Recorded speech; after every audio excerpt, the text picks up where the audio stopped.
तर नमस्कार मंडळी, कोणकोणत्या भागामध्ये जोरदार किंवा मध्यम स्वरूपाचा पाऊस होऊ शकतो? तर वार आहे शनिवार आणि तारीख आहे 2 मे. तर मंडळी आपण बघूया महाराष्ट्राच्या कोणकोणत्या भागामध्ये पाऊस पडतोय आणि येणाऱ्या 5-6 दिवसाचा आपण हवामान अंदाज या व्हिडिओच्या माध्यमातून सांगणार आहे. त्यामुळे चॅनलला सबस्क्राईब नक्की करून जा. तर सर्वात आधी आपण बघूया संध्याकाळी सकाळीचं वातावरण कुठे वातावरणामध्ये बदल होतोय का? इथं मुंबईचा जर आणि नाशिकचा जर काही परिसर जर बघितला तर सकाळच्या सुमारास इथे वातावरणामध्ये बदल होताना दिसत आहे. म्हणजेच इथे ढगाळ वातावरण असू शकतं. जर आपण वर नंदुरबारमध्ये जर बघितलं तर बारमध्ये देखील ढगाळ वातावरण असू शकतं. हा झाला सकाळचं. संध्याकाळी 6च्या आसपास पाहूया आपण कुठे काही वातावरणात फरक दिसतोय का. कोल्हापूर, सातारा, पुणे, दापोली, रत्नागिरी, बेलगाव, पणजी हा जर परिसर बघितला तर या परिसरामध्ये कोरडं वातावरण असणार आहे. शनिवारी 2 वाजता म्हणजेच 2 तारखेला. अहिल्यानगरचा जर परिसर बघितला तर अहिल्यानगर, छत्रपती संभाजीनगरमध्ये देखील कोरडं वातावरण असणार आहे. त्याचबरोबर जळगाव, आता इकडं वर इंदोरच्या भागामध्ये खेदगाव म्हणून एक गाव आहे. त्या गावामध्ये जोरदार स्वरूपाचा पाऊस होणार आहे. इकडं भोपाळमध्ये पण पाऊस दाखवत आहे.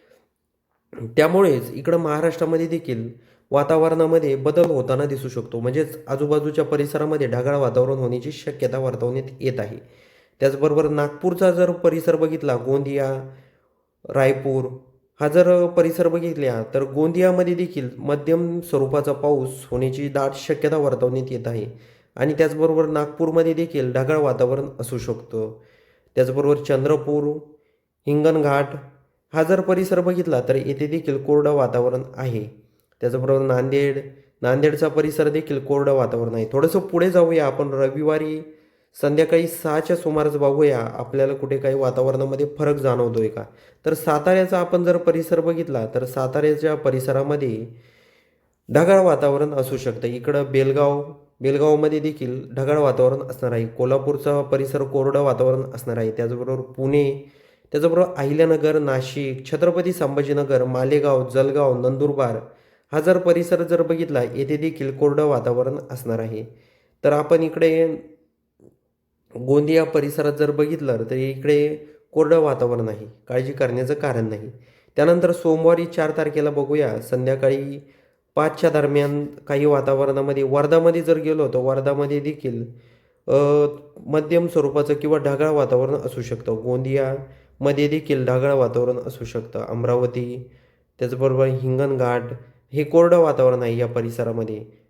त्याचबरोबर थोडंसं आपण आता नंदुरबार परिसर बघूया. नंदुरबारमध्ये देखील ढगाळ वातावरण असण्याची शक्यता आहे.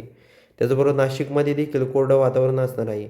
पण येथे जर आपण जर थोडंसं बघितलं तर अहिल्यानगरमध्ये देखील संध्याकाळच्या सुमारास ढगाळ वातावरण असू शकतं.